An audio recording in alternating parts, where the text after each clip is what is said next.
Yo, book nerds! I finished reading Girls in Pants, the third summer of the Sisterhood by Ann Brashares. This was a reread for me. I'm working on my last reading goal of the year, so if you want to know why I'm reading this, go check out my reading goals video, and I will explain there. But what is this book about? It's the third book, it's the third summer. We're following the same four girls, and it's the summer before they all go off to college. So it's their last official summer together as high school girls before they all go off and start their own lives. So 3 of the girls are actually staying home and working. B, or Bridget, is the only one that is going away. She's going away to soccer camp where she's going to be a coach. But Lena, Tibby, and Carmen are all staying home and working. This book did have a prologue and epilogue that was in first person. It was in Tibby's POV, but then the main chunk of the book was in third person POV. So just like the other books, except this time it was Tibby in the prologue and epilogue. So I'm going to say right now, just a spoiler alert for the other books. If you haven't read the first 2 books, I may spoil something for those, but I'm going to assume that you've read them because you're watching a video about the third book in the series. So just throwing that out there. But I said the second book was kind of the girls versus their moms. This book is the girls versus boys. That is what this one is. So for Tibby, you have Brian, who has asked her out and told her that he likes her, and Tibby likes him back, but she's kind of afraid of those feelings and doesn't know what she wants to do. She doesn't like change. So you have that element with Tibby. I did not really like that they kind of changed Brian for this book. Up to this point, Brian has been described as super nerdy, not super trendy when it comes to what clothes he wears. But then in this book, they kind of give him a quote unquote glow up. And now he's not this nerd, he's this hot guy. And I was just like, you could have just left him as a nerd and still had the romance.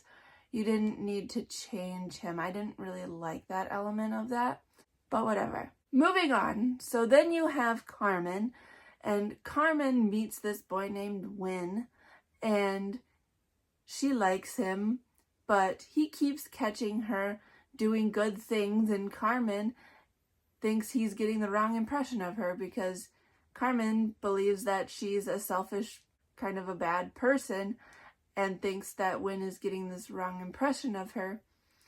And so she doesn't know what to do about it because she really likes him, but she doesn't know if he likes the real her or quote unquote good Carmen. Then you have B, who, like I said, is off at camp. She's at soccer camp again, and she's a coach. And guess who shows up? Eric from book 1. And I did not like Eric from book 1, so I was not happy to see him back. And yeah, B still has feelings for him, and I wish she would have moved on and not given him the time of day, but she's kind of still hung up on this boy. It's definitely got the teenage angst down. Reading this as an adult, I was like, girl, I want to smack you. Just stay away from that boy. You already know he wasn't good for you. But, teenagers are dumb. And, I can say that because I was a dumb teenager too. So, yeah, I wish Eric would go away. I did not. I still don't like him. So, he didn't get my forgiveness from book 1.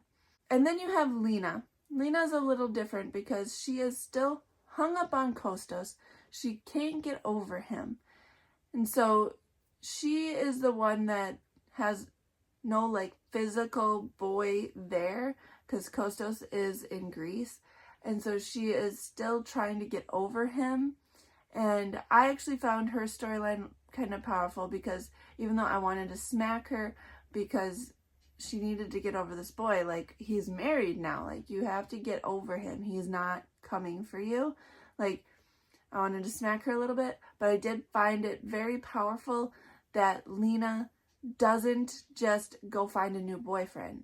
She finds the strength inside of her to heal and to move on. I thought that was great because I feel like these books are very boy crazy, and so it was nice to see her not need a guy. Side note, I am really sorry if you can hear my cat in the background. She is doing something in the hallway. I don't know what she's doing, but she's being very loud and I can hear her batting something around. So sorry if you hear her in the background.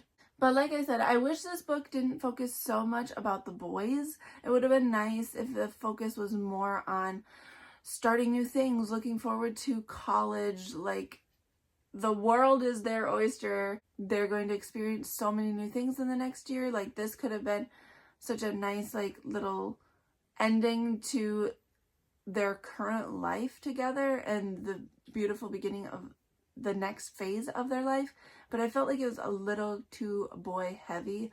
But that being said, it did give off very great summer vibes. All of these books do.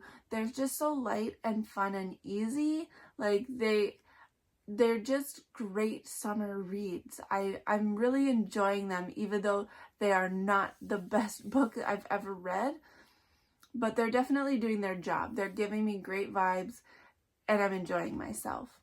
There were a couple quotes that I enjoyed.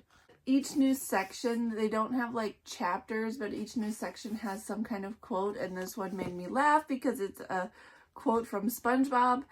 Patrick, I'm mad. SpongeBob, what's the matter, Patrick? Patrick, I can't see my forehead. Like, why did she pick that quote? It's hilarious. Another quote I really liked was an Albert Einstein quote. God is subtle but not malicious. That's a very good thing to remember. I do want to talk about one other thing quickly before we go, so I'm going to give you a little bit of a spoiler alert here. But there is one other boy we have to deal with, and that is David. David is now Carmen's stepdad, and I like David. He's good. But David and Christina are having a baby, and that whole thing just made me think of my last pregnancy, because David is not here when Christina goes into labor, and Carmen has to try and like track him down. And I won't tell you kind of what happens. I'll just leave it at that for you guys to find out if he makes it or not. But it did make me think about when I was in labor, because Taylor was an hour away working. And when I went into labor with baby boy, I was like, you need to get home now. Like, and it was crazy, but thankfully Taylor made it, and he was there for the whole like labor and birth at the hospital. So we got lucky there that he made it, because that doesn't happen for everybody. But yeah, it was definitely reminding me of like the panic reading those scenes, and it was like, oh my gosh, is he gonna make it or not? Like, I felt that way about Taylor in real life. Like, is he gonna make it or not? And yeah, so it was just giving me those vibes.